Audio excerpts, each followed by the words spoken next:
Sábado 4 de julio de 2026. Tres mensajes del Evangelio de hoy, tomado del Evangelio de San Mateo, capítulo 9, versículos del 14 al 17. En aquel tiempo, los discípulos de Juan se acercaron a Jesús preguntándole: ¿por qué nosotros y los fariseos ayunamos a menudo y en cambio tus discípulos no ayunan? Jesús les dijo: ¿es que pueden guardar luto los amigos del esposo mientras el esposo está con ellos? Llegarán días en que les arrebatarán al esposo y entonces ayunarán. Nadie echa un remiendo de paño sin remojar a un manto pasado, porque la pieza tira del manto y deja un roto peor. Tampoco se echa vino nuevo en odres viejos, porque revientan los odres, se derrama el vino y los odres se estropean. El vino nuevo se echa en odres nuevos, y así las dos cosas se conservan. Palabra del Señor. Gloria a ti, Señor Jesús. Querida familia, el Evangelio de hoy nos trae una bellísima enseñanza sobre el ayuno, sobre la necesidad que tenemos de mortificarnos y sobre cómo debemos hacerlo adecuadamente. Vamos a meditar tres mensajes. Primero, una tentación cuando se ayuna. Segundo, dos estados de la vida espiritual. Tercero, necesitas un corazón dispuesto. Vamos con el primer punto, una tentación cuando se ayuna. El Evangelio comienza diciendo que los discípulos de Juan y los fariseos estaban ayunando. Entonces vinieron a preguntarle a Jesús: los discípulos de Juan y los discípulos de los fariseos ayunan, ¿por qué los tuyos no?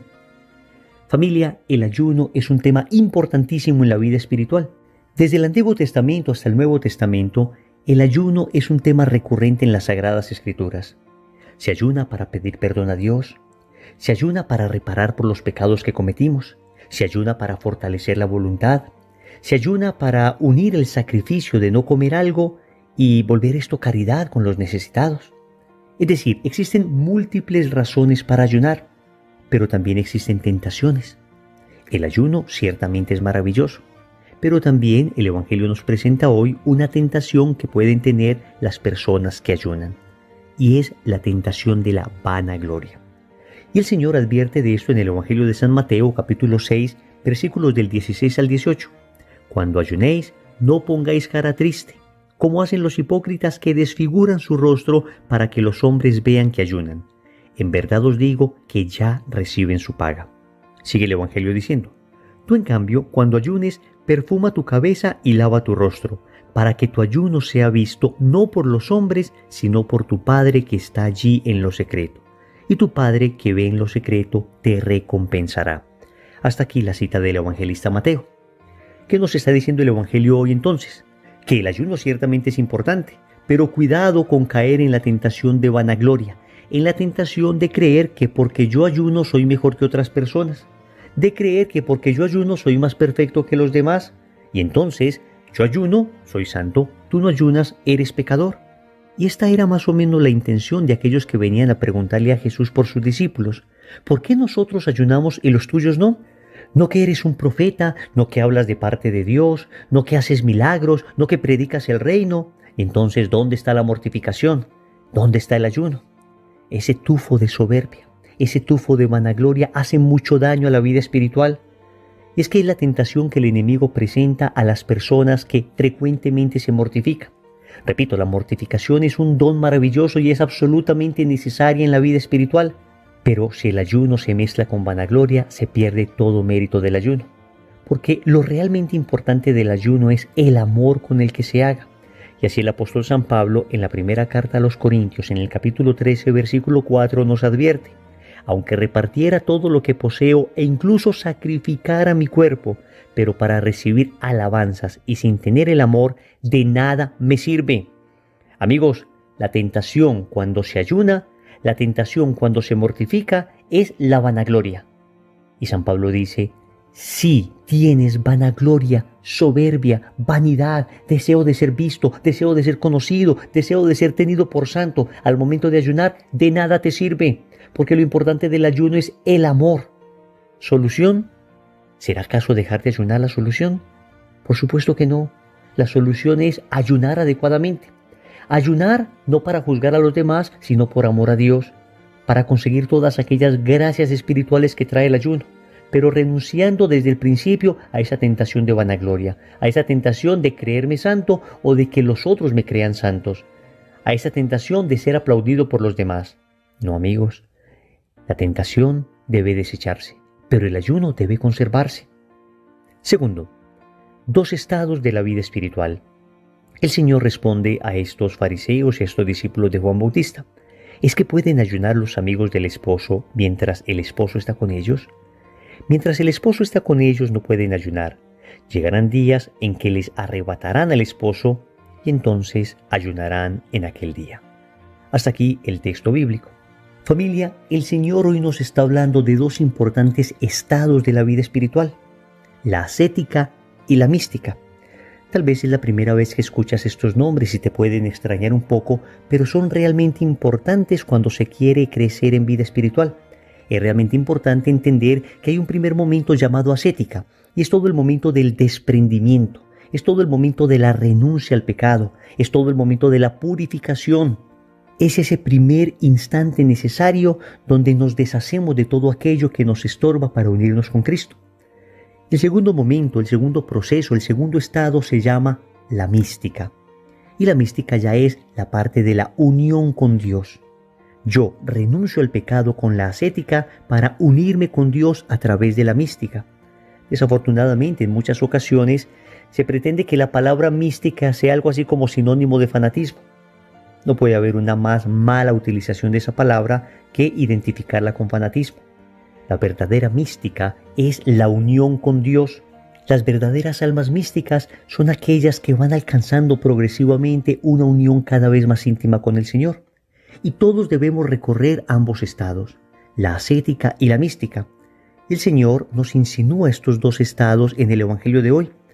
Dice que hay momentos donde se debe ayunar, hay momentos donde uno debe mortificarse bastante. Hay momentos donde todavía no estoy con el novio, es decir, con Cristo, donde todavía me tengo que deshacer de mí mismo, de mi inclinación desordenada al placer, al poder, al tener, de mi apego al mundo, de todas esas cosas. Y esto se logra precisamente con el ayuno, con la mortificación. Por eso dice el Señor, cuando no está el novio, es decir, Él, que es el novio de nuestra alma, debemos ayunar. Pero hay un momento donde estamos con el novio, y entonces ahí, en ese momento, aunque se ayuna todavía, por supuesto que el énfasis está más puesto en la unión con Cristo. La parte ascética es precisamente ese momento de desprendimiento y ese momento de mayor ayuno. La parte mística es ese momento de crecimiento en el amor, crecimiento en la virtud, crecimiento en la oración. Es ese momento de unión con Cristo. Y aunque todavía hay mortificación y aunque todavía hay ayuno, ahora el énfasis, repito, está precisamente en esa unión con el Señor. Precisamente en la liturgia celebramos estos dos momentos. La Cuaresma, por ejemplo, es un tiempo de mayor ascesis, de mayor vida ascética, es un tiempo de mayor mortificación. Pero viene la Pascua y es un tiempo ya de unirnos con Cristo. Es un tiempo no tanto para mortificarnos, sino un tiempo para estar alegres, gozosos. Y esa pedagogía de Dios es una pedagogía bien útil para el alma, porque la misma alegría de la Pascua expresa la alegría del alma al unirse con Cristo, así como la novia se alegra al unirse con el novio en las nupcias. Tercero, necesitas un corazón dispuesto. Termina nuestro Señor dándonos una enseñanza. Nadie echa un remiendo de paño sin remojar a un manto pasado, porque la pieza tira del manto lo nuevo de lo viejo y deja un roto peor. Tampoco se echa vinos nuevos en odres viejos, porque el vino revienta los odres y se pierde el vino y los odres.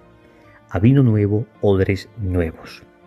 Familia, ¿qué es ese pedazo de tela nuevo que no se puede poner a un paño viejo porque termina estropeándolo? ¿Qué es ese vino nuevo que no se puede poner en odres viejos porque termina dañándose tanto el vino como los odres? Es el Evangelio, es el Evangelio. El Evangelio que Cristo vino a dar. Y el corazón de los fariseos y el corazón de aquellas personas era precisamente como un pedazo de tela viejo, era como un odre viejo, que luego cuando llegó la frescura del Evangelio, finalmente terminó rompiéndoles. Eso fue lo que pasó, terminó rompiéndoles, porque terminaron odiando a Cristo, terminaron incluso enviándolo a la cruz. Por eso el Señor hoy nos está advirtiendo a través del Evangelio que necesitamos un corazón dispuesto. Esto es lo que serían los odres nuevos. Un corazón dispuesto que recibe un vino nuevo. Un corazón dispuesto que está abierto a la novedad del Evangelio.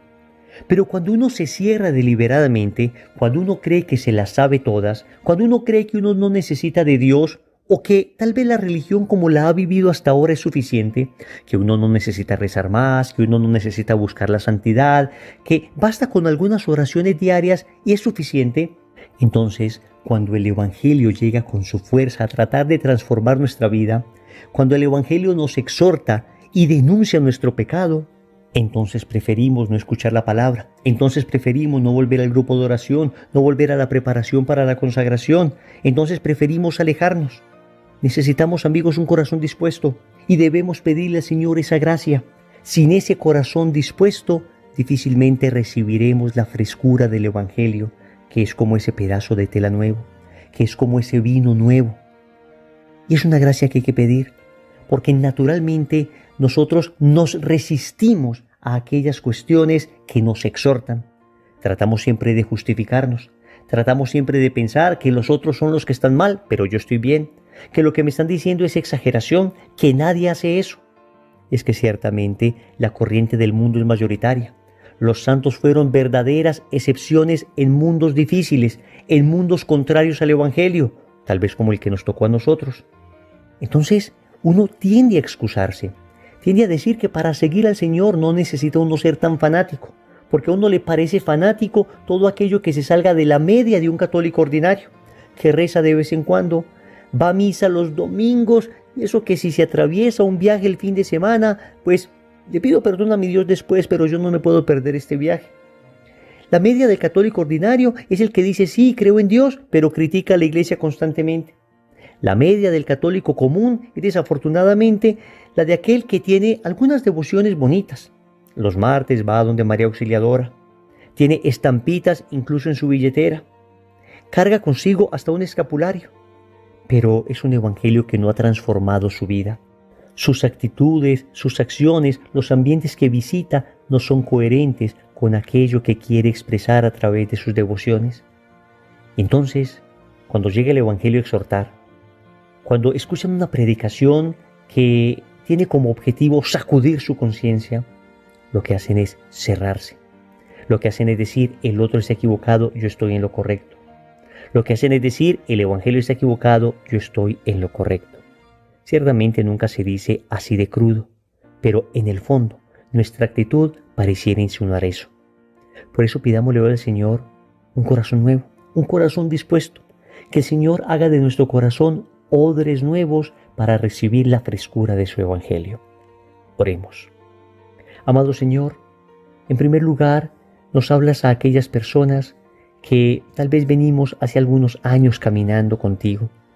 Entonces hemos conocido las bendiciones del ayuno, pero hemos caído muchas veces en la tentación de la vanagloria, en la tentación de creernos superiores a los demás, en la tentación de pensar que es nuestra propia fuerza, que es nuestro propio mérito el que nos lleva a ayunar, olvidando que siempre es tu gracia, olvidando que siempre eres tú en nosotros y por eso hoy te pedimos perdón. También te queremos suplicar que nos ayudes a transitar por la vía ascética y por la vía mística, que en primer lugar nos ayudes a seguirnos mortificando, allí cuando no estamos con el novio de nuestra alma, pero que también nos enseñes a vivir la alegría del Evangelio allí cuando te hemos encontrado, y que vamos viviendo esos dos momentos de la vida espiritual, la ascética y la mística, muy unidos a ti y de la mano de nuestra Madre Santísima. Finalmente, Señor, hoy te suplico un corazón dispuesto. Te suplico que dispongas mi corazón. Fácilmente, Señor, me cierro a aquello que no entiendo. Fácilmente mi soberbia me gana y cuando el Evangelio me exhorta, prefiero justificarme. Por eso hoy te suplico, concédeme la gracia de tener en mi corazón odres nuevos para recibir la frescura de tu Evangelio. Señor, dame lo que me pides y pídeme lo que quieras. Amén. Recordemos entonces. Primero, una tentación cuando se ayuna. Segundo, dos estados de la vida espiritual. Tercero, necesitas un corazón dispuesto. Compromiso. En el rosario de hoy vamos a pedirle al Señor la gracia de ayunar. En el nombre del Padre, y del Hijo, y del Espíritu Santo. Amén.